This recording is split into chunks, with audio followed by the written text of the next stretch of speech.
So today I want to cut my trolling motor.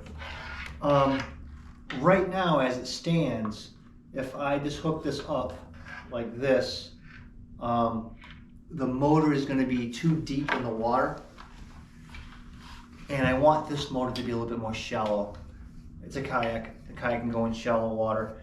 So I am going to adjust it so it's about, I don't know, 1.5 inches from the bottom of the kayak, so I'm not going to penetrate the kayak. So let's bring it to the kayak so I can show you exactly what I'm talking about.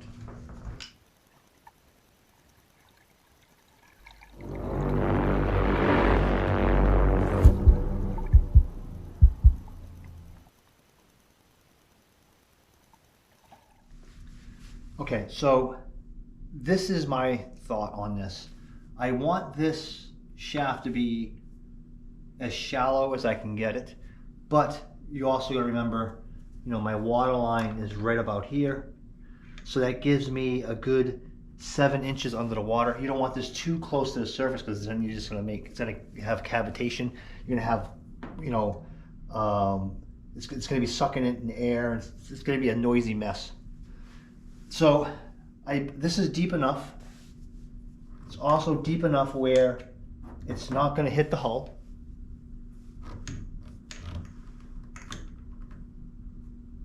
So that's how I'm figuring how much I'm going to cut. So I like this depth right now. And as you can see on the top, look how much I have here. So I want to get the unit itself down to here. So when I'm sitting in my chair here, it's going to be comfortable to be able to spin this around. So I'm actually going to put a mark right here. And the reason for that is I want to see how far in this tube goes into the head module here, because that's how much I'm going to have to leave when I cut this. I just can't cut this flush to here. I am going to need some tube to allow the head to sit on. So I'm going to mark this so I can see how much tube I actually need. So I'm just putting a score line on it. I'm cutting it off, so it's not going to matter. Let's take this back to the table so I can actually start to take this apart so I can cut the shaft. So one of the things that I'm going to start doing is I'm actually going to take some pictures so I know how to put it back together in case I have a problem. And taking it apart, there's actual screws there. So we're gonna take this off right now.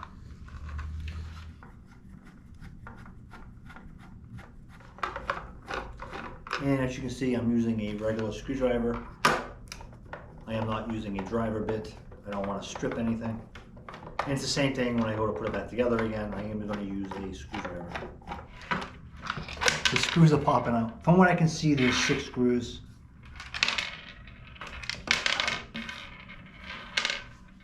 So I would advise you as well to take pictures of it, so when you're putting it back together again, you know how it goes.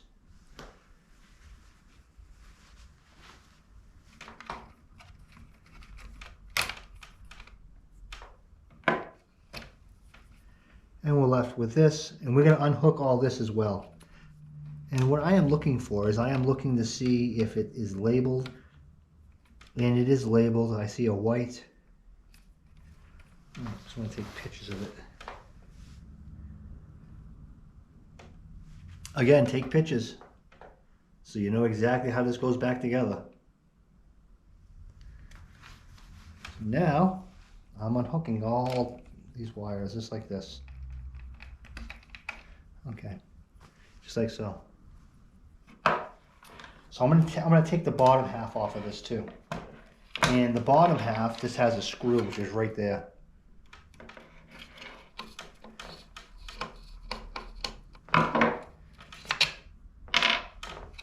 Alright. I just want to neatly put all these wires.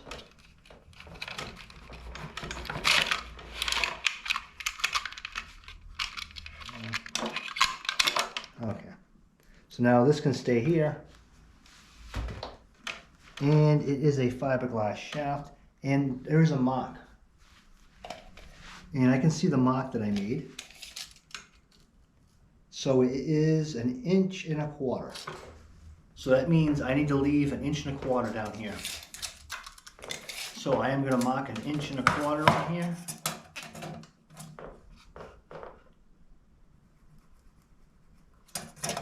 And that is going to be my cut line. So I'm not going to cut it here. I'm actually going to bring this to work with me tomorrow. And I am going to cut this in the shop tomorrow. It is a fiberglass tube. I don't want to have fiberglass down here. This is basically, I mean, even though it's a garage, this is like my man cave, so I don't want to have fiberglass dust in here. So here we go.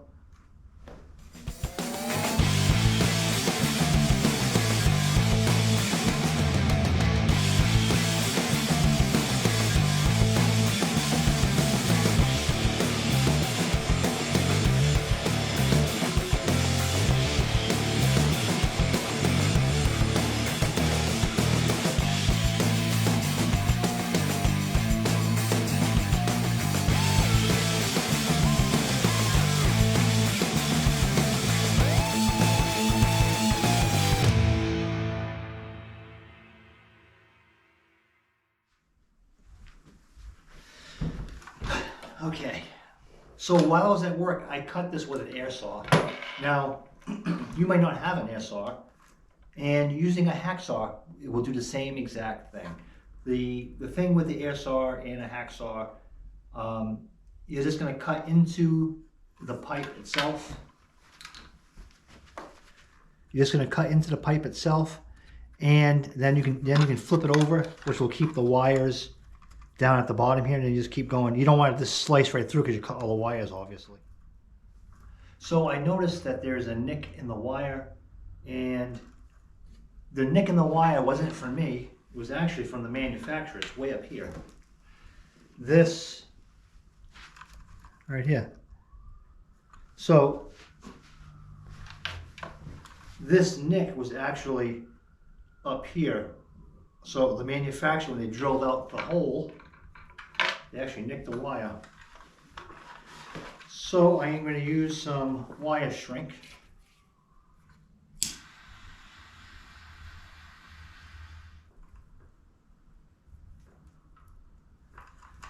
Okay, I don't see any more, which is good. So now I can start to reassembling.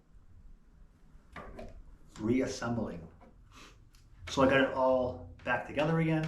It went together pretty easily. So now let's get it on the boat. Okay, so now it's all the way down. As you can see, it doesn't hit the boat.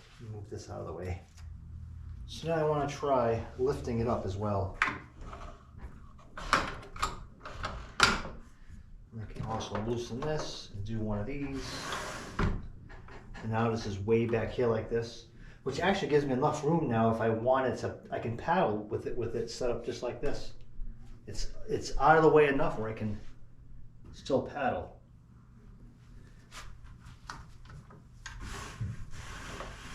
Move forward like so, and then drop it. Yeah, that'll work out well. Let me hook up, I have a battery I can hook up to see, make sure this will work. Okay, so I have a battery temporarily hooked up to it. That is forward 1, 2, 3, 4, 5. That's full. That is off. Reverse. 1, 2, 3.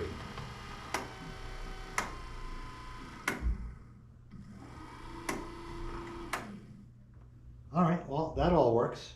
So now you know how to sharpen the shaft on your trolling motor. It wasn't that hard. So thanks for watching, and please subscribe. Bye.